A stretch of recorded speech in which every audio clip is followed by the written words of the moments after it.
Penjajahan Belanda di Indonesia, awal, dampak, dan perlawanan.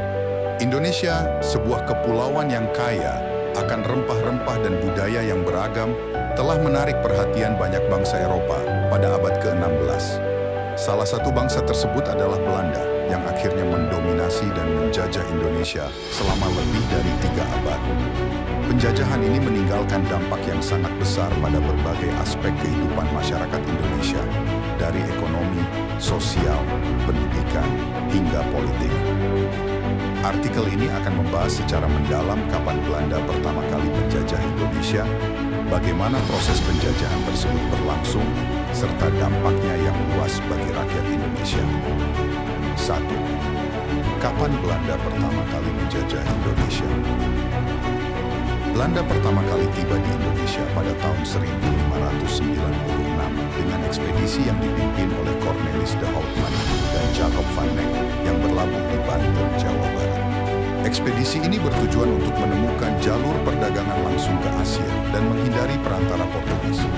Meskipun ekspedisi pertama ini tidak begitu sukses, Belanda segera menyadari potensi besar dari Kepulauan Nusantara yang kaya akan rempah-rempah.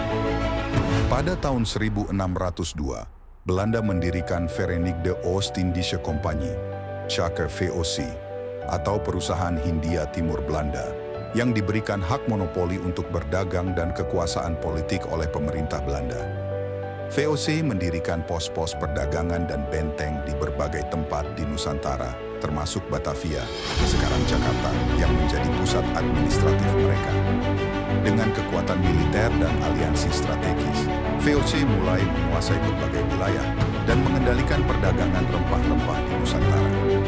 Penjajahan formal Belanda dapat dikatakan dimulai ketika mereka berhasil menaklukkan benteng Portugis di Malaka pada tahun 1641, yang sebelumnya merupakan pusat perdagangan penting di Asia Tenggara. Dari sana, pengaruh Belanda meluas ke berbagai wilayah di Indonesia selama abad ke-17 dan ke-18. 2. Dampak penjajahan Belanda terhadap Indonesia. A. Ekonomi. Belanda menerapkan sistem ekonomi yang berfokus pada eksploitasi sumber daya alam Indonesia, terutama rempah-rempah seperti cengkih, pala, dan lada. VOC memonopoli perdagangan rempah-rempah, mengendalikan harga dan pasokan untuk menguntungkan mereka sendiri. Untuk memenuhi kebutuhan pasokan ini, VOC menerapkan kebijakan yang seringkali sangat merugikan petani lokal. Pada tahun 1830, pemerintah kolonial Belanda memperkenalkan sistem tanam paksa, kultur stelsel, yang mewajibkan petani di Jawa untuk menanam tanaman komoditas seperti kopi, tebu, dan nila sebagai pengganti pajak. Sistem ini menyebabkan penderitaan besar bagi rakyat Indonesia karena mereka dipaksa bekerja tanpa upah yang layak dan mengalami kekurangan pangan akibat lahan pertanian mereka dialihkan untuk tanaman ekspor. Selain itu, banyak petani yang harus berhutang untuk memenuhi kuota tanam paksa yang semakin memperburuk kondisi ekonomi mereka. B. Sosial. Penjajahan Belanda membawa perubahan besar dalam struktur sosial masyarakat Indonesia. Sebelum kedatangan Belanda, masyarakat tradisional Indonesia umumnya lebih egaliter dengan sistem sosial yang berdasarkan adat dan tradisi lokal. Namun, kehadiran Belanda memperkenalkan stratifikasi sosial baru yang lebih hierarkis.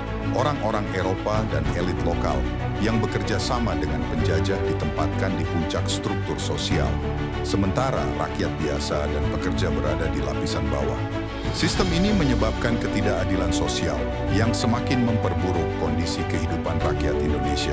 Selain itu, berbagai adat istiadat dan budaya lokal mulai terpinggirkan karena pengaruh budaya Barat yang dibawa oleh Belanda. Banyak tradisi dan nilai-nilai lokal yang mulai terkikis akibat asimilasi dengan budaya Barat. C. Pendidikan.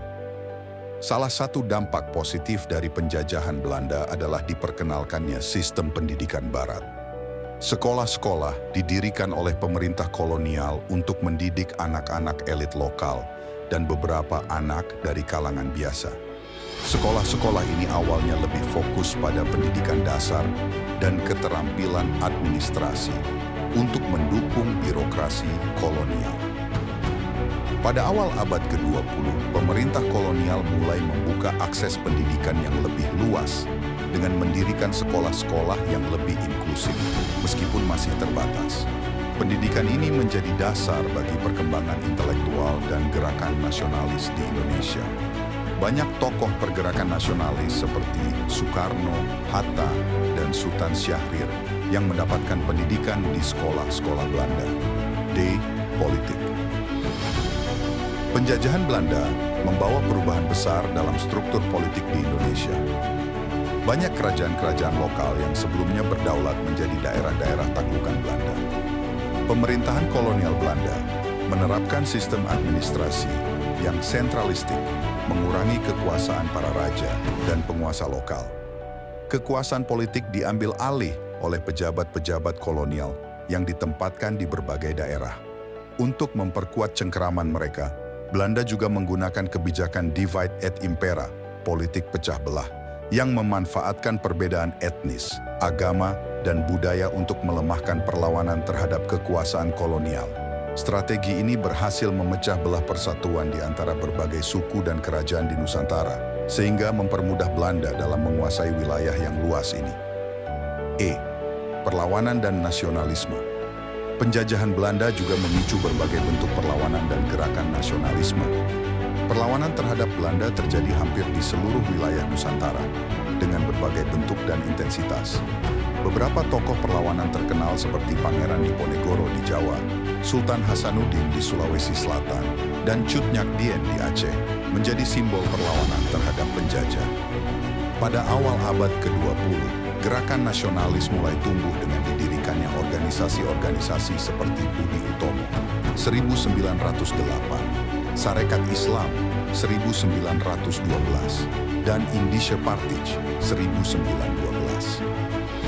Organisasi-organisasi ini berperan penting dalam menggalang kesadaran nasional dan memobilisasi rakyat untuk memperjuangkan kemerdekaan.